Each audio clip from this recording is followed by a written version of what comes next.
I mean, I wasn't supposed to live beyond 2 days according to the doctors. Really? But I'm here. 2 days to 20. I mean, that couldn't have been any of us. And I hope you're loving Jaipur. I I hope Jaipur is treating you well. Yeah, no, it absolutely is. We've been loving it. We're going around seeing all the places. Jantar Mantar, City Palace, Gurdaji, different places. We still have to see Chowki Bani. Yes. We're gonna get there. Yes. I mean, everyone here is just so nice. And I'm really honored to be here today. So thank you for doing this interview thing. Thank you. So I guess you have been to many cities in India. So what is so different about Jaipur? What is something that is standing out? The food. Yeah. I think the most recognizable difference is the food. Yeah. The kachori curry, the samosa curry, the dal bati. Can you remember the moment when you discovered music for the first time? I don't think I could because of infantile amnesia, but my mom and dad would definitely remember it. And they always are telling me that when I was little, just while I was driving, like when they were driving in the cars, especially, we used to do long drives a lot, just going nowhere, but for a long time. And they would just be playing music from their phone on the car and they would be singing it. And I would be looking at the back of the car because that's how car seats were supposed to face. And so I was so little, I used to sit in a car seat. And so I started listening. I was still listening.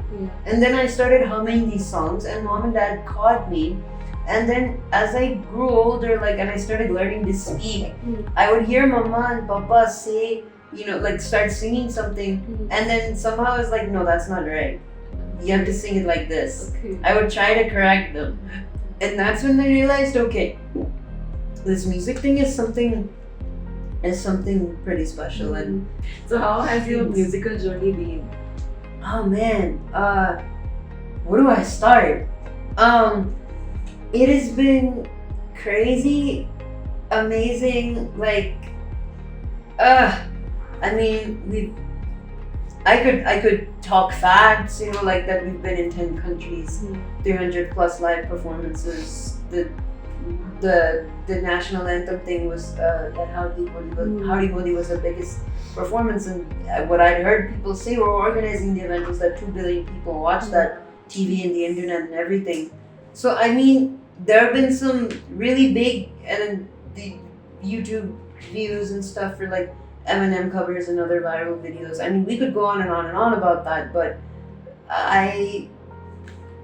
there's still so much, and I'm always telling people this is only the beginning. It's never ever gonna end, and it's in progress. They say in Pokemon at the end of every episode, as the journey continues. Exactly, that's exactly what this is. That's amazing. So when you sang that Eminem song and it went viral, what were your thoughts and emotions at that? First, you must be very young at that time. Right? 13. I think I was 12 too when I recorded it. But that was first. Because I feel like we talk about things going viral, but you never know what it feels like to go viral or how fast viral videos. Overnight you become famous. Exactly. You wake up and wow. I wouldn't say famous, but I know what you're saying. You don't know until it happens to you. You just do it out of fun and suddenly it's the next big thing. Exactly. And for so many years before, we were getting excited about I got 100 more hits, I got 1,000 hits, views. And then one day it was 400 something views that night. And then we wake up in the morning and it's 72,000. Wow. So it was just crazy. And another thing is too, is they say, right? A lot of times the best answer to negativity is just silence. Yes. And that's what happened. We never really said anything. And then the even bigger thing happened was people started fighting on my behalf. Right? And it just goes to show you the people who really care about you, they fight for you. right? Can you please tell us more about osteogenesis imperfecta? Yeah. And also, obviously, being disabled is not easy, and you don't want people to show you sympathy or pity you. So, what do you want the people to react? So osteo, right? Bones. Yeah. Genesis, creation. Imperfecta, take out the A, imperfect. So literally it means the creation of the bones is imperfect. And the way that it is, it's a genetic disorder. So I was born with it, and so far there isn't a cure. But, because of that, my bones are more fragile than normal. And OI is a spectrum. The way we have different types of diabetes, there are several types of OI. So some people with my condition have a different type, and it's strong enough that they can walk, they can run, they can jump, they can do everything, but their bones are still weaker. And some, it's so difficult that a lot of us, babies, especially more severe types, don't survive their first year. It's very tough. I used to tell everyone, God closed the door on my ability to walk, but He opened the door to my voice, and He opened the door to a brilliant mind. Stevie Wonder, maybe you've heard that story, right? He was a kid, he found the mouse. Nobody else could, because his hearing was so acute. And so, same thing is like, it's really not about disability, it's about different ability. Why God made people like us. Because He wants to prove to the whole world, number one, there's no such thing as normal. And second, the weak are given favor to confuse the strong. So your nickname Purhythm is very unique. It's a great question. Okay, so I'll take it that bit by bit. So Purhythm is pure, like the word pure, should plus rhythm, lay, and then put that together. It's interesting because there's one of my favorite musicians, his name is David Augustine Jr. He's a hip-hop artist, and he talked about there's a psychological term for this, and he made a song about it. It's called cognitive dissonance. Music or album you are envisioning a Grammy for, and how will it help your career? I like to say I'm genre defiant. On pretty much the same thing.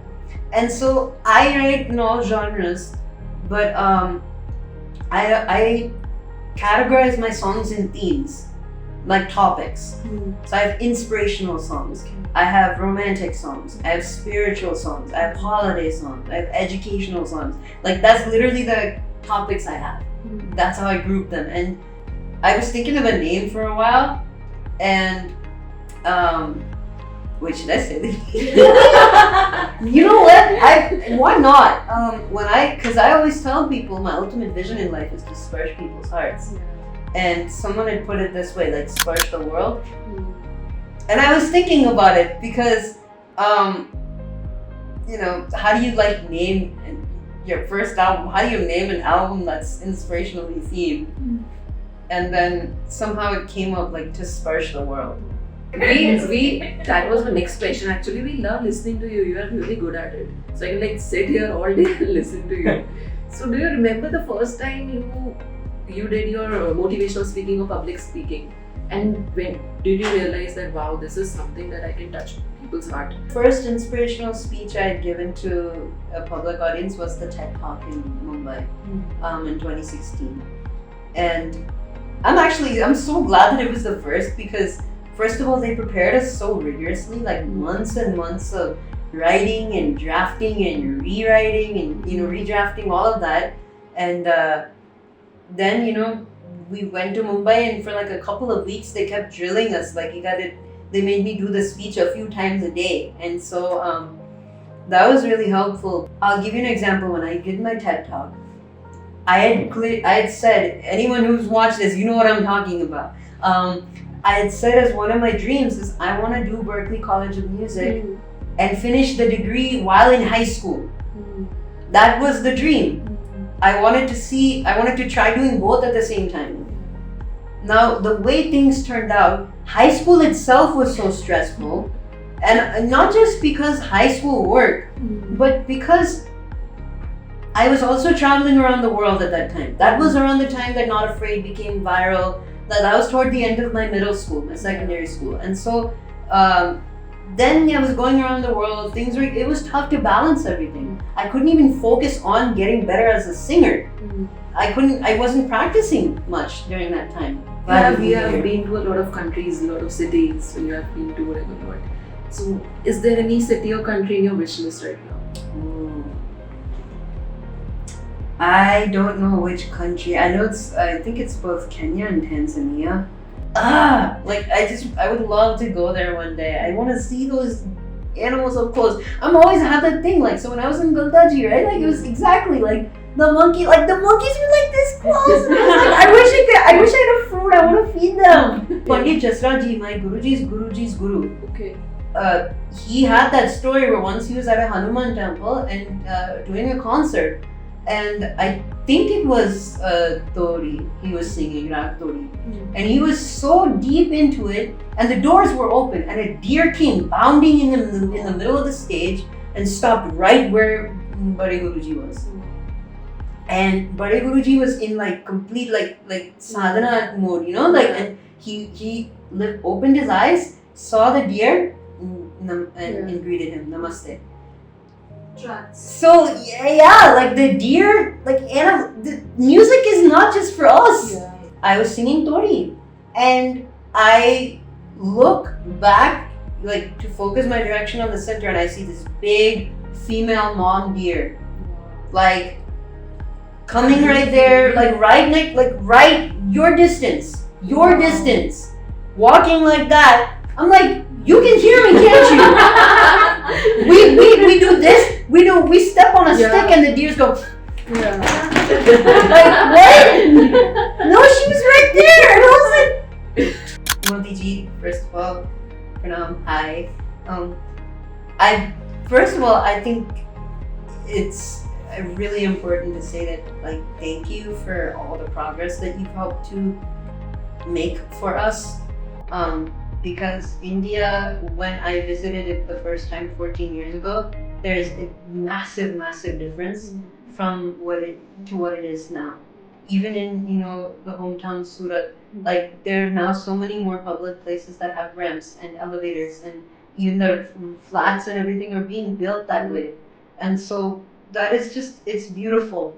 So how tough was it for you, and what gave you the motivation, or how your perspective changed toward the whole situation?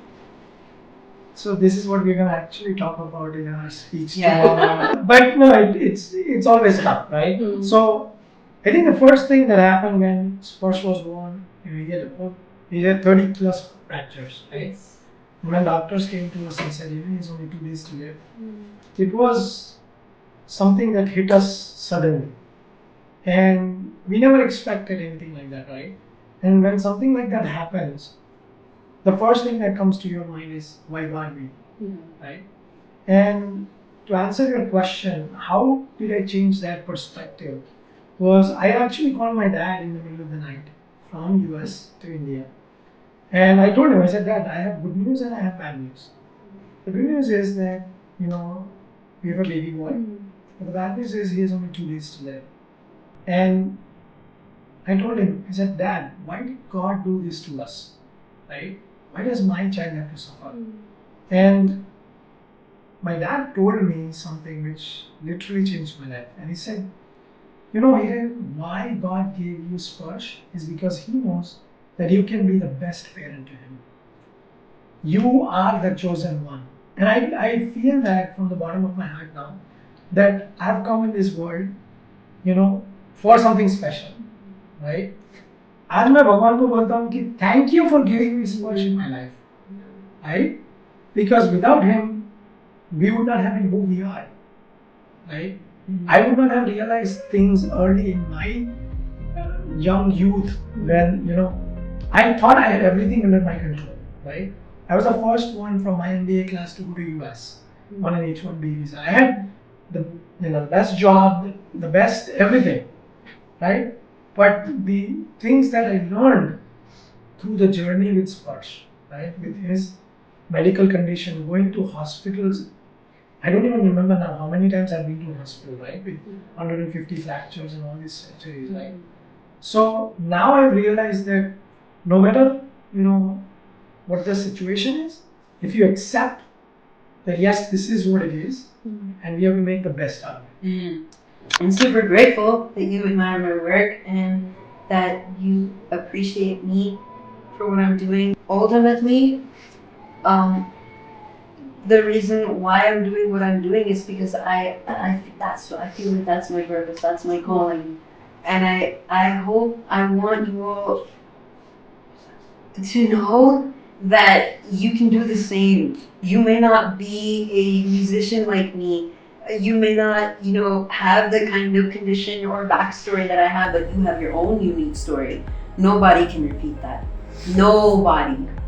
You have your own, strengths and your own weaknesses. And even if someone has the same strengths and weaknesses as you, and someone has the same passion as you, there are probably millions of musicians around the world that do the same kinds of things I do. And maybe if you're thinking the whole of the career, maybe a few 100,000s or something. But nobody can repeat my stories. And I cannot repeat any of their stories. So it's like they say, right? Be yourself. Everyone else is already taken. Why? Don't be me. Be yourself. Be the person who God made you to be. Because that's what I'm trying to be.